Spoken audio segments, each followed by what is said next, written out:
Auriez-vous obtenu votre diplôme de noctambule à bord du paquebot France, mis en service en 1962 ? Il vous aurait fallu alors préférer le divertissement au repos bien mérité de votre cabine pour obtenir ce certificat encadré de dessins de lune. Qui est la passagère Jeanne Deleu? L'histoire ne le dit pas. Mais il lui est reconnu une grande vitalité. Le diplôme la déclare héros légendaire des nuits sans sommeil, du cabaret de l'Atlantique, du Rive Gauche et du Riviera. Ce sont 3 salons-bars, ici rebaptisés, du paquebot, qui en comptent 7. Notre héroïne de la nuit se voit décerner son diplôme, signé par le commandant, le commissaire principal et le médecin.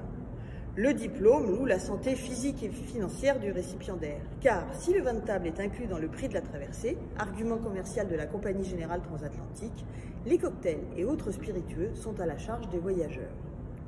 Le paquebot France ne dort jamais. À partir de 21 h, au pont Véranda tribord, renommé ici Cabaret de l'Atlantique, l'ambiance reste feutrée, même après minuit, au son du piano-voix. Le diplôme est signé d'ailleurs par le pianiste du bord, Jean Chaplin. Les estomacs des noctambules ne sont pas oubliés. La traditionnelle soupe à l'oignon est servie à partir d'1 h du matin.